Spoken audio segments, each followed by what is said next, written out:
I'm just wrapping it up this year. Good start. Okay, so in year one, what I was doing was I wanted to compare those diverse cover crop mixes that we heard about earlier. It was a 15 species mix to a simple mix of peas and oats to a straight crop of forage peas. So I did it in 2 locations. I had one at Gull Lake, Saskatchewan, and one at Wood Mountain, Saskatchewan. And what I really wanted to do was test these mixes in a drought scenario. So as we go along, you will see that I succeeded in that. And I also wanted to test it with little to no inputs. If you've looked at a lot of these diverse species mixes, they're usually sold to you being told that you're not supposed to put any fertilizer down. So I wanted to keep it even across the board, so I didn't fertilize any of my plots. Into year 2, I wanted to look at nutrient development. And my real plan behind this was I had been told by some of the salesmen that, in year 1, you won't see anything in your soil samples because it takes 2 years for those nutrients to develop in the soil from those cover crops. So I tested into year 2, and we will get there. But I did let my producers go back to farming however they wanted the second year because I don't know, I feel like most people have a good healthy rotation, and your next year you would do whatever you do as a farmer. So what I was looking at measuring, I was taking soil samples, I did plant counts, forage values, and forage production.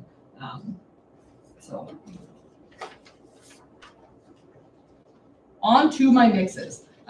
This diverse cover crop that I seeded was the full season cover by Covers & Co. They donated the seed mix to me. I dealt with Adam Smith out of Beachy. He was awesome. I had so many questions with this project, and he was really good. Took all of my 9,000 phone calls. But in this mix, we had hairy vetch, Italian ryegrass, spring triticale, forage oats, daikon radish, purple top turnips, forage peas, racine clover, forage barley, flax, sorghum Sudan, German millet, sunflower, soybeans, and buckwheat.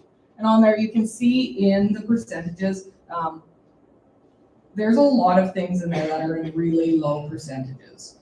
So I was approaching this project with a healthy level of skepticism as to how this was going to work. So my seeding rate for this plot was 65 pounds an acre as recommended by Covers & Co. I seeded it at a 1-inch depth. It came with its own inoculant, Dur, which I just sprinkled on the seed as we loaded it into the seeder, and no fertility was put down with this. For my pea oat mix, I had Mustang forage oats and 4010 forage peas. I seeded, if you look at my seeding rate and you see something wrong, we'll get to that.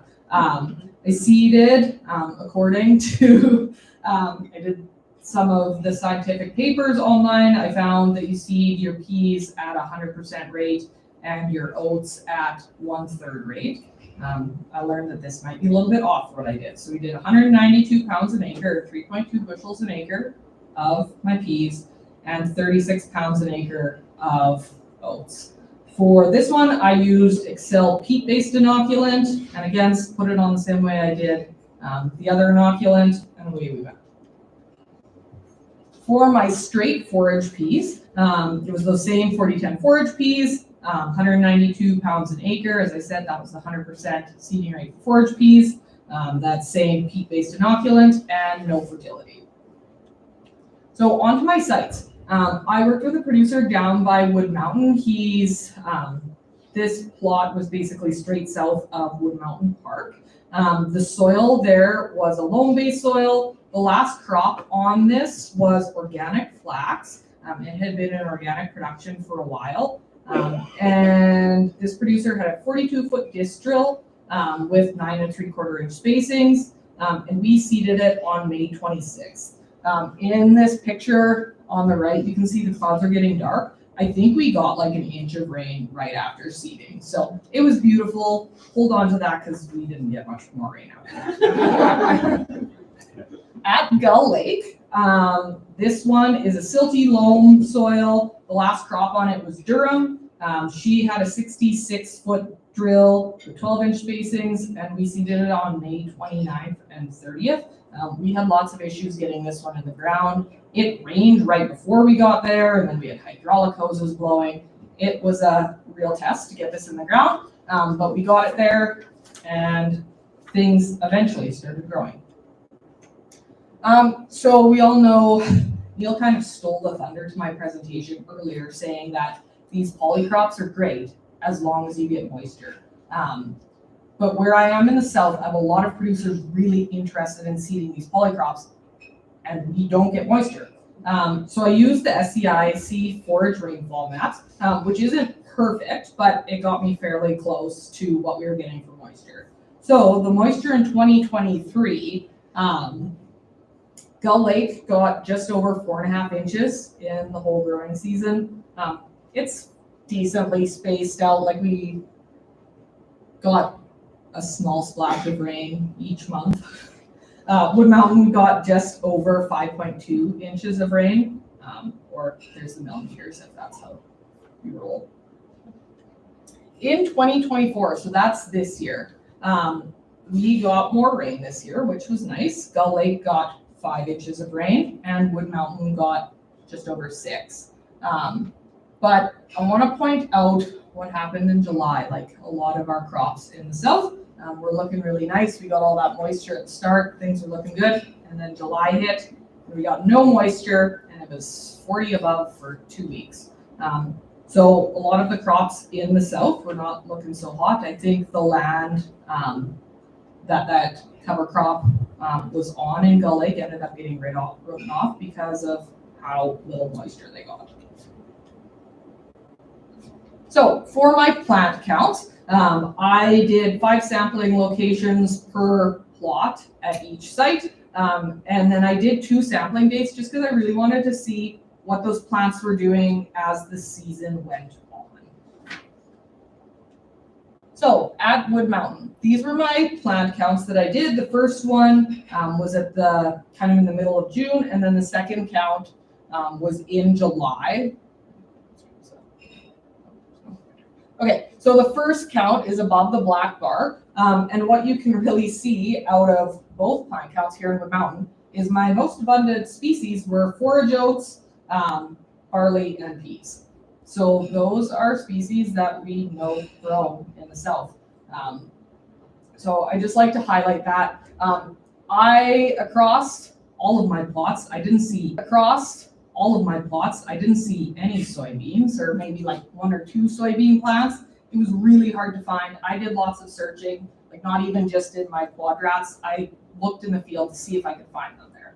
Could not find any soybeans out there. Buckwheat was really hit and miss to find as well. At Wood Mountain, I had a lot of sunflowers growing. It may not show up in my quadrat counts here, but it felt like beside every quadrat that I threw, or just walking through the field, there was a surprising amount of sunflowers out there for having 1% in the blend.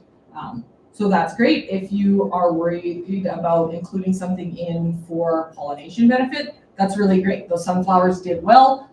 He got that moisture right after. And that's kind of what I attribute to foreseeing those sunflowers and the sorghum Sudan grass out here. So we did see sorghum Sudan grass fairly luckily at this site, and not so much at the other. My main species again here was forages. The other ones that grew here were millet and barley. So it was a little bit different. In my notes when I was out there, I noted that there were more brassicas at Gull Lake. So I'm not sure if it was just what she had going on in the field before, but the brassicas were there. There was no sorghum Sudan grass here to be found. That was another one I searched for in the field here, because I did my Gull Lake counts after my Wood Mountain ones, and I could not find it out here. And again, no soybeans, no surprise, they're not really competitive. If I were making my ideal blend, I don't know if I would put those in there. So on to my soil sampling. My design for both years was very similar. I again did 5 samples per plot. I did a 0 to 6 inch depth and a 6 to 12, and I did pre-seeding and post-harvest, and I did that for both years. And then what I was looking at that for both years. And then what I was looking, I did like a general ag agronomy package for Western Canada. And I also added in a soil health panel or coding of things. But I like to lay things out like this because I wanted to see what we carried on. So the things that I want to point out from these soil samples, the organic matter, that is one thing I know a lot of these companies that sell these mixes say like, oh, we'll increase your organic matter by 5% over how many years or whatever. But it's really important to note that a lot of those times like that potentially has a lot to do with sampling issues. To increase your organic matter that much over a short amount of time is very unlikely. It's a lot of work by these companies with increasing organic matter. Nitrates here, it was pretty variable. We didn't really see anything super crazy. The one thing to note with these trends though, we did see some nitrates with the CO2C, which is the biological activity or like basically your microbe activity, didn't really tell us a whole lot. It is so affected by your environmental parameters. It was really hard to see because this year was so dry. It was really hard to see because this year was so dry. You couldn't really extrapolate a lot. And then into year 2, I was tracking chickens. It's not me. But I did work with the livestock extension specialist in my office to learn about what my feed samples told me.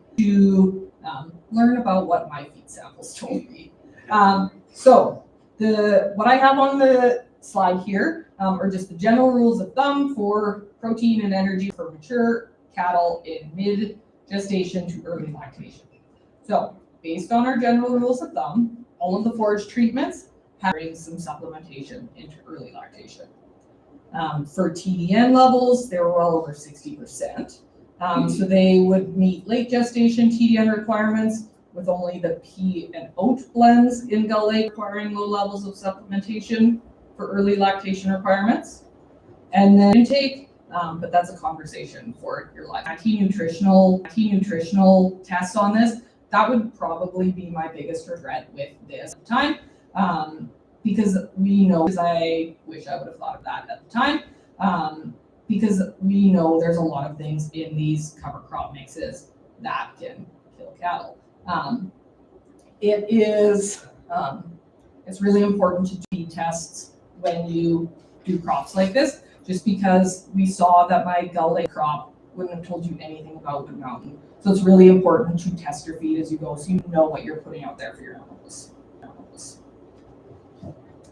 On a scale for the bales, and my producer adds between the pea and oat at Gull Lake, at Wood Mountain, numerically, it would appear that the best was it was thick. It was crazy thick. It was impossible to walk through. I think every piece. My goals with this project was to give producers an idea of like the economics of these. So I compared my seeding costs across the board. So my polycrop ended up coming out the cheapest. It was $89 an acre. That came with everything to those agronomists selling that. That was super great. My peas and oats at that rate I did was $135 and peas were $120.96 an acre. So the polycrop was quite a bit cheaper than everything else I seeded. Yield isn't always what we're 100% after when it comes to these polycrops. A lot of the producers that are seeding these are really interested in that soil health aspect of this. So that's okay. Yield might not have been the best for or showing with the polycrop, but some of the things are really nice aspect of the polycrops. The peas were okay until they flopped over, and because we were swathing them and then trying to bale them, that was a headache. Our sorghum Sudan at as he was swapping, and then when I went down there, so they won't eat those high sugar crops like sorghum, Sudan, and corn. So that was really grass. This whole trial, swapping the peas was horrible. They didn't want to talk to me very badly after that, but too bad. With a crimper on it, crop. It took 9 to 10 days to dry ground with a crimper on it. So that was a little bit longer. Doing this in the full field, obviously you can't do any in-crop herbicide. So that is something. And then they also said a lower pea to oat seeding rate. So obviously I should have been paying a little more attention to that. And the next time I did this, I would absolutely go on. I would absolutely go on with the lower seeding rate. I don't know what that is off the top of my head, but that would probably bring your costs down a fair amount as well to what we saw for seeding costs with a polycrop. Into year 2. So I just did these. I finished or got my results back, trying to pull out any trends that I could see. I looked at organic matter and I compared that's due to the fact that it was flax out there and there would have been a lot of debris left on the field after that. But again, I was just doing variable samples out there. I did not have my notable for differences in the rest of the return value, and what variation we did see, again, was probably from my sampling method. If I were to do it again, I would consider my next project. So, thoughts for my next project. So, my final takeaway, I went back to my initial application for this project, and I saw that I read that my intent of this project is to provide locations and what they're at. I was really thinking about the salesmen that tell you, hey, I'm in Saskatoon and I put this polycrop in and it's really great and it's going to do really good in Swift Current. And that's all the information that we have. So I really wanted to test these on the ground. And we have a lot of producers that put them in and they don't do the soil testing and they don't do germ counts or plant counts, anything like that. So I really wanted to get a good idea of what was out there for those producers. So in my mind, I germination counts or plant counts, anything like that. So I really wanted to get a good idea of what was out there for those producers. So in my mind, I don't know if I really reached. This is what you should seed on your farm. This is your local conditions. This is what I'd recommend. It's really tough. Conditions, this is what I'd recommend. It's really tough. But I think the benefit that I got out of I don't think I could say, Shalane, this is what you should seed on your farm. This is your local conditions. This is what I'd recommend. It's really tough. But I think the benefit that I got out of I don't know if I really reached this. I don't think I could say, Shalane, this is what you should seed on your farm. This is your local conditions. This is what I'd recommend. It's really tough. But I think the benefit that I got out of this project, it really got me thinking about soil microbes, because a lot of these relate back to soil health. In university, we talked about soil microbes, kind of like your pets. To me, something like this really fits into that model of thinking, because by having them differently than just about pets, a little differently than you would with a monocrop. But when it comes down to it, it didn't rain in Swift Current. It didn't. So these crops, we also grew them at the crop diagnostic school demonstration up at Melfort this year. And I had just the most producers farm. One size fits all, one blend fits all. I talked about what I would put. I don't think it's 15 species. I don't think there's 15 species, including what I grow in my garden in Swift Current that I would put in the field. And that's okay. It doesn't have to. This was an adopt project through Saskatchewan Agriculture. Covers & Co. donated the seed for the polycrop demo. They also asked, I had so many questions. And then Sask Forage Council, you guys were also really great. I know there was a lot of review of my project application before I sent it in. That was astronomically helpful as well. And then our other project, hope you guys also got something out of it. And before I leave you and give our other funders that provide, and before I leave you and give my contact information, I have to do a plug. We have a Forage conference, Forage and Life. And before I leave you and give my contact information, I have to do a plug. We have a Forage conference, Forage and Livestock conference current, December, Foraging in December, Foraging into the Future. It happens every 2 years. Really excellent conference there with some of our speakers in the room today. Next page, and you can always reach out. So with that, I'm Austin Barron. There's my contact information, and let me know if you have any questions.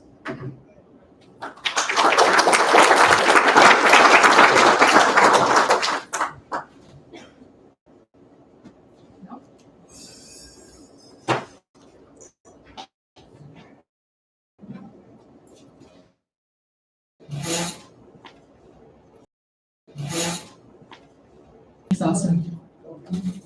Okay, next up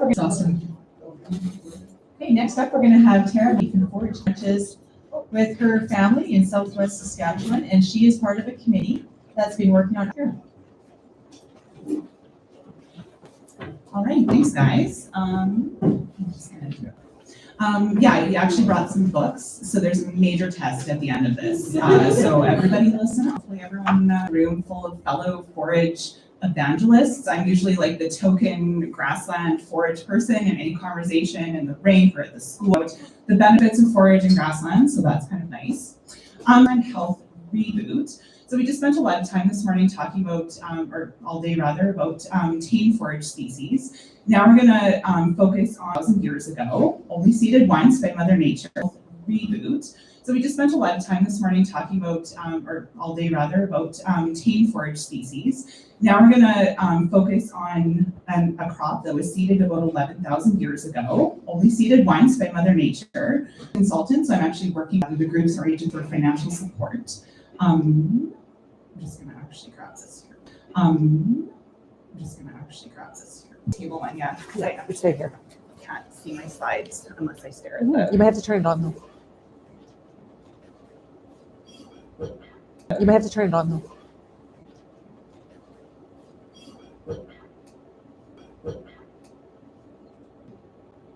Is it working?